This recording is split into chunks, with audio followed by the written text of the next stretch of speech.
জামেলা Khatun online classroom থেকে তোমাদের সবাইকে স্বাগত। ক্লাস শুরুর আগে আমি পরিচিতি দিচ্ছি। মোহাম্মদ মিরাজ শরীফ, জামেলা খাতুন মাধ্যমিক বিদ্যালয়, রাকুদিয়া, বাবুগঞ্জ, বরিশাল। আজকে আমি যে ক্লাসটি নিয়ে তোমাদের সামনে এসেছি সেটি হলো শ্রেণী সপ্তম, বিষয় বিজ্ঞান, অধ্যায় সপ্তম, তারিখ 19/9/2020 ইংরেজি। ক্লাসটি শুরুর আগে আমি কিছু কথা বলছি। এই করোনাকালীন দুর্যোগের সময় সবাই সতর্ক থেকো। জরুরি প্রয়োজন ব্যতীত কেউ ঘরের বাইরে যাবে না। যদি কোনো জরুরি প্রয়োজন থাকে অবশ্যই মাস্ক পরিধান করে চলবে। সবাই সবার থেকে দূরত্ব বজায় রেখে চলো। সবাই পরিষ্কার পরিচ্ছন্ন থেকো এবং বাসায় বসে পড়াশোনা করবে এবং আমাদের এই জামেলা খাতুন অনলাইন ক্লাসরুমের ক্লাসগুলো উপভোগ করার চেষ্টা করবে। তাতে সবাই উপকৃত হবে।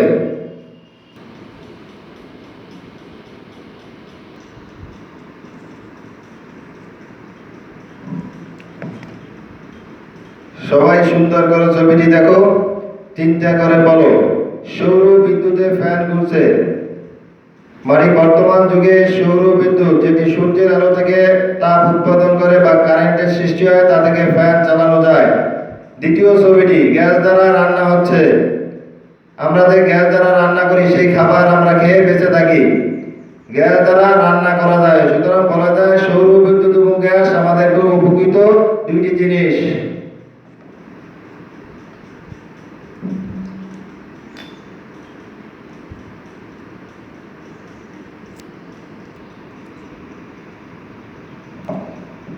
এরপর আসি আজকে যে আলোচনার বিষয়, মূল জিনিসটি হলো নবায়নযোগ্য শক্তি। তাহলে আমরা নবায়নযোগ্য শক্তি বলতে কি বুঝি? আমরা বিভিন্ন শক্তির উৎস থেকে শক্তি পাই। এসব শক্তির উৎস দু ধরনের, নবায়নযোগ্য ও অনবায়নযোগ্য। নবায়নযোগ্য নাম থেকে তোমরা সহজেই বুঝতে পারবে এর অর্থ কি বোঝায়। যা কিছু নবায়ন করা যায়, এক্ষেত্রে কোনো জিনিস ব্যবহার করে শক্তি উৎপাদন করে পুনরায় ওই জিনিসটি দ্বারা আবার শক্তি উৎপাদন করা যায়। অর্থাৎ যে শক্তির উৎসকে বারবার ব্যবহার করা যায় তাই হলো নবায়নযোগ্য শক্তি। এগুলোর মধ্যে অন্যতম হলো সূর্যরশ্মি, বায়োগ্যাস, পানি, বায়ু প্রবাহ, পানির জোয়ার ভাটা ইত্যাদি।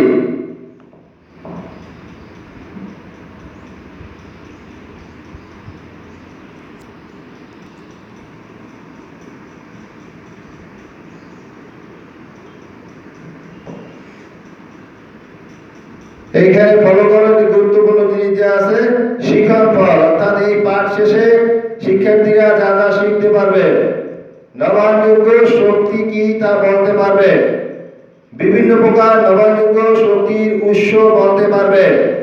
বিভিন্ন প্রকার নবায়নযোগ্য শক্তির ব্যবহার বলতে পারবে।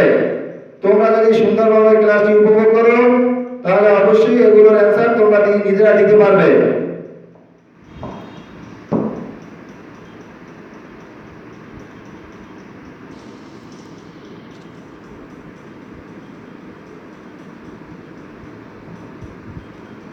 এখন আমরা আরেকটি গুরুত্বপূর্ণ ছবি দেখি, সেটি হলো সৌর বিদ্যুতে টিভির অনুষ্ঠান দেখা যায়। বর্তমানে দেখা যায় সৌর বিদ্যুৎ যাদের ঘরে আছে তারা টিভিও সৌর বিদ্যুৎ থেকে দেখে। পরের ছবিটি আছে চুলায় কেরোসিন ব্যবহৃত হচ্ছে। মানে বর্তমানে চুলা কেরোসিন দ্বারা জ্বালানো হয় এবং তা থেকে আমরা বিভিন্ন প্রকার রান্না করি এবং সে খাদ্যদ্রব্য খেয়ে থাকি। দুটি জিনিসই খুব গুরুত্বপূর্ণ।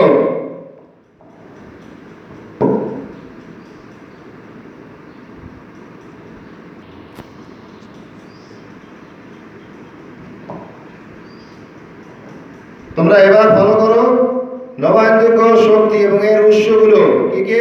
বায়োগ্যাস, সৌরশক্তি, পানি, বাতাস, পানির জোয়ার ভাটা। নবায়নযোগ্য শক্তির উৎস কি কি এটা তোমরা নিশ্চয়ই এখন বুঝতে পেরেছো।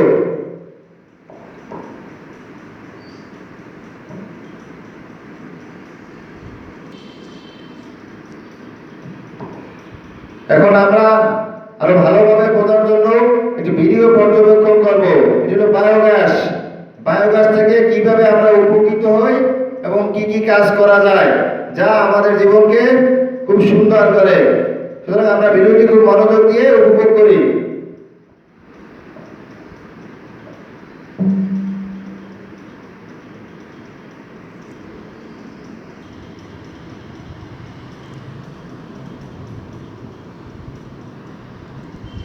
The principle is simple.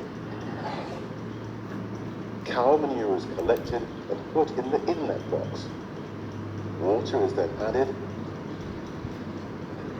It's thoroughly mixed and any grass and debris is removed. The liquid is then released into the main chamber.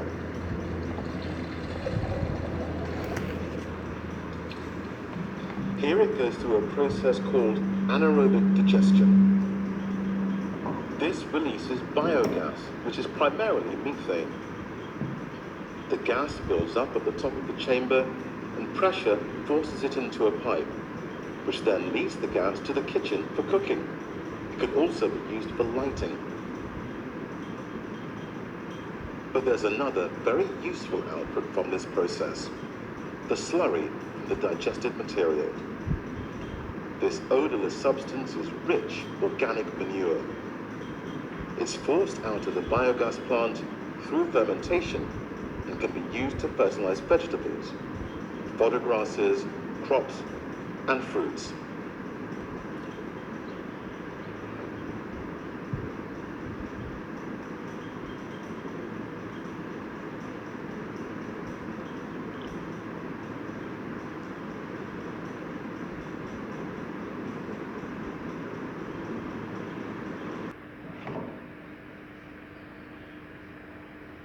এরপর আমরা ভালোভাবে বোঝার জন্য আরো একটি ভিডিও দেখব। এটি হলো আধুনিক বায়ুকল। বায়ুকে কাজে লাগানো, বায়ুকে কাজে লাগিয়ে আমরা কি কি করতে পারি, আমাদের জীবনকে কিভাবে সুন্দর করতে পারি।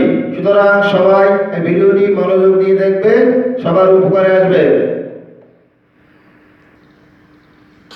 Today's largest wind turbines can supply enough electricity to power 5,000 households and have an average lifespan of 20 years. But how do they work? A wind turbine converts the wind's kinetic energy into electrical energy. It comprises the following elements: a tower about 80 to 90 meters high in order to harness stronger winds at a higher altitude, a nacelle which turns to orient the machine in the optimal direction. It houses the main components of the wind turbine, and a three-bladed rotor which can measure 100 meters or more in diameter, such as the Haliade 150 with its 150-meter diameter rotor. When the wind blows, the blades spin the rotor, which in turn rotates the shaft fitted to the nacelle. This drive shaft is connected to a generator. This rotational energy will enable the production of electricity. Subsequently, a transformer located inside the nacelle or tower raises the current voltage. This allows it to be transported more efficiently via the electrical grid power lines. In order to function, a wind turbine needs a minimum wind speed of 10 to 15 kilometers per hour. And for safety reasons, a wind turbine will automatically stop when the wind speed exceeds 90 kilometers per hour. The power provided by a wind turbine increases exponentially to wind speed. Winds of 30 kilometers per hour are 8 times more productive than winds of 15 kilometers per hour. Hence, the location of the wind turbine is key. To harness the wind in the best possible way, equipment is integrated into the nacelle to continually measure the wind speed and direction. This enables the wind turbine to be optimally oriented into the wind and to modify the rotor blade angle. There are two main categories of wind turbines: onshore and offshore. The installation of offshore wind turbines, usually installed some 10 kilometers or more off the coast, at a seabed depth of 25 to 30 meters, is more costly. The foundation and tower must be able to withstand the force of the waves, and connection to the electrical grid means laying underwater cables. On the other hand, more regular winds enable the generation of typically 6 megawatts of electricity compared to 2 to 3 megawatts for onshore wind turbines. Modern wind turbines operate with an efficiency in the range of 20 to 50%. This is an excellent level of efficiency, since the fuel of a wind turbine is free, one of the many advantages of wind energy.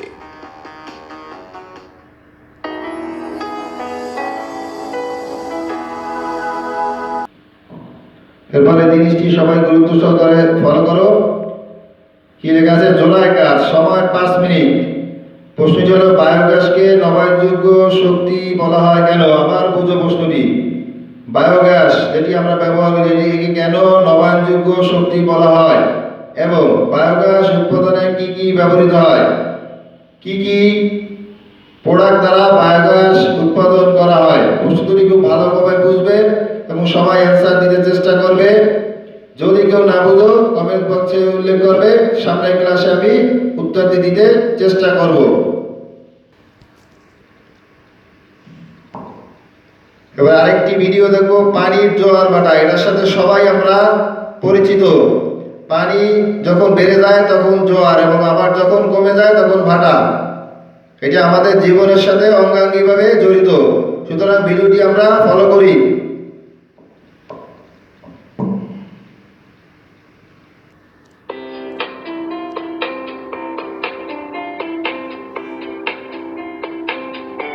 A most promising energy solution today is to harness the kinetic power of the ocean waves and the flowing currents of sea or river.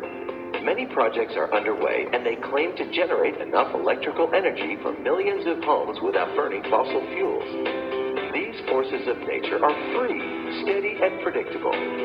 This video presents a new invention on various revolutionary fluid currents energy converter device by combining double-acting fluid pumping apparatuses and moving pontoon and racks to convert ocean waves or flowing currents into electricity. The two fundamental mechanical devices are the movable device and the fixed device. Double-acting piston pump. A piston is arranged to reciprocate as its piston rod is actuated by a float. When the float moves up as a rising wave passes, it pushes the piston upward, and resulting dynamic flow of the fluid closes the left inlet by the ball, and fluid pumped out through the center top outlet.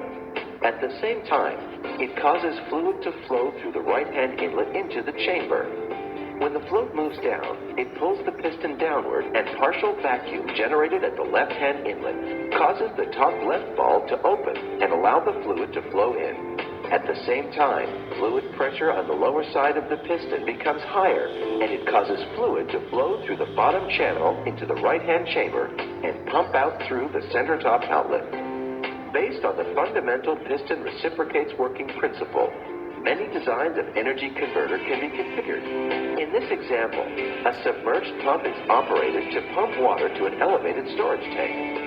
Water from the storage tank is channeled to rotate a fluid motor or a turbine, which in turn rotates a generator to produce electricity. An air piston pump is disposed above the water level.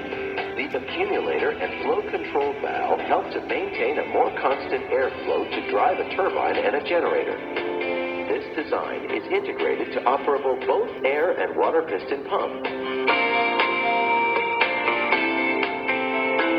A T-shaped actuator bar is pivoted to the body of the pump such that when the float is pushed up and down by wave forces, the actuator bar oscillates about a pivot and, in turn, reciprocates the piston. This actuator bar pump system uses the above single piston pump and a float pivoted to rise and fall with wave forces. Each pump body is configured to include two actuator T-bar piston pumps being arranged end-to-end with a sealed turbine disposed in between.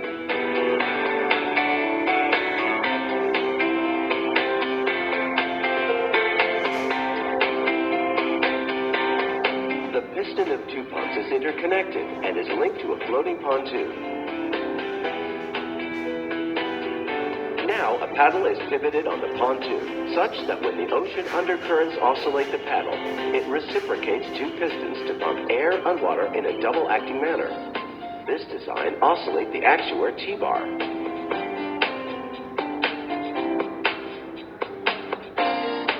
On the top side of the rotary wheel, there is a crank pin or shaft that is located at a radius from the center of the rotary wheel. this piston rods of pumps are separatedly connected to the crankshaft through two link bars. The vertical rotary wheel has a plurality of peripheral aerofoil vanes and is partially submerged in a body of running water to catch the running currents and rotate. This design deploy in seabed. When water currents flow through the face of the pendulum member, a lifting force is generated and the pendulum member swings oscillate. This rotary wheel and piston pumps assembly is suspended from a boom on a mobile trailer. A plurality of one or more of the above piston pump configurations can be connected in a network. An ocean farm system comprises a number of network combinations of the above devices, be they the same, mixed, or different configurations being linked mechanically or electrically. This concept design is simple and unsophisticated, thus allowing us to harness huge unlimited renewable energy from our surrounding. If you can solve the power, you can solve almost anything.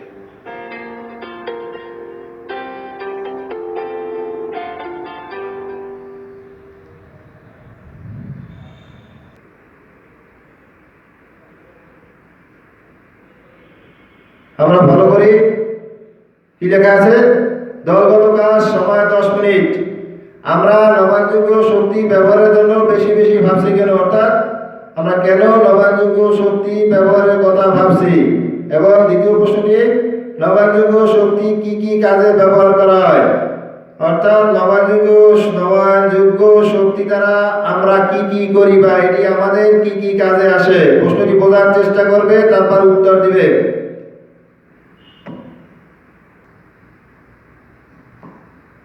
প্রিয় শিক্ষার্থীবৃন্দ তোমরা বিজ্ঞান পাঠ্য বইয়ের 73 পৃষ্ঠা পড়ো এটি খুব সুন্দরভাবে ফলো করো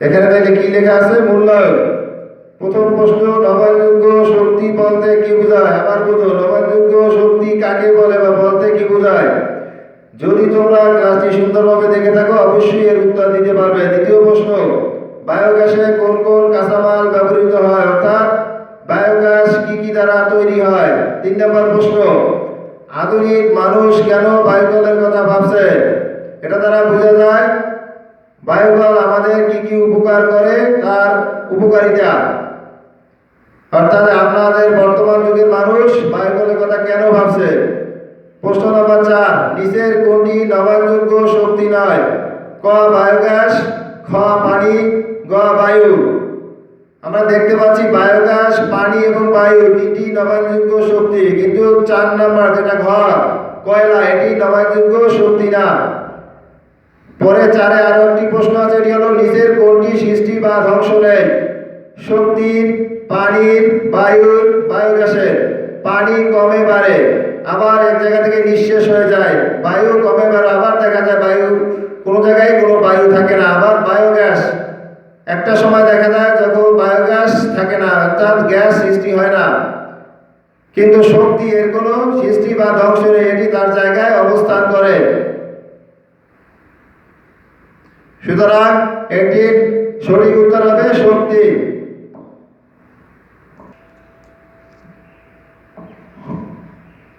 আমরা এখানে খুব গুরুত্বপূর্ণ ভাবে ফলো করি গুরুত্বপূর্ণ শব্দসমূহ নবায়নযোগ্য শক্তি বিভিন্ন ধরনের নবায়নযোগ্য শক্তি যেমন বায়োগ্যাস পানি বায়ু প্রবাহ পানির জোয়ার ভাটা আমরা ক্লাসটি সঠিকভাবে দেখলে এইখানে যতগুলো শব্দ আছে সব সম্বন্ধে আমরা জানতে পারবো যেমন নবায়নযোগ্য শক্তি কি এবং এটি কি কি উৎস নিয়ে গঠিত বায়োগ্যাস পানি বায়ু প্রবাহ পানির জোয়ার ভাটা ইত্যাদি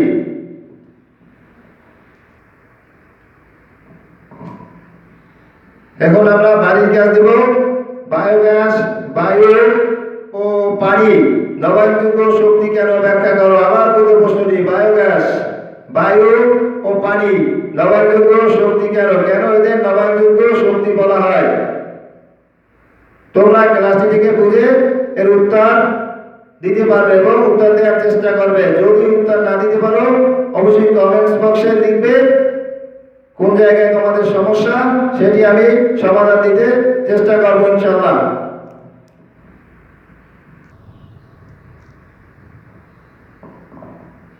আমি আর ক্লাস দীর্ঘায়িত করবো না, সবাই ক্লাসটি বোঝার চেষ্টা করবে।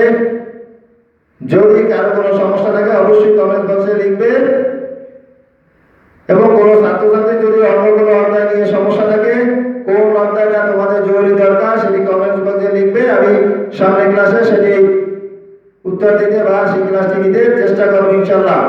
ক্লাসটি শেষ করার আগে আমি আরো কিছু কথা বলি। এই করোনাকালীন দুর্যোগের সময় সবাই ঘরে থাকবে, সুন্দরভাবে পড়ালেখা করবে, সবাই সবার প্রতি খেয়াল রাখবে, দূরত্ব বজায় রেখে চলবে, জরুরি প্রয়োজন ছাড়া কেউ বাইরে যাবে না।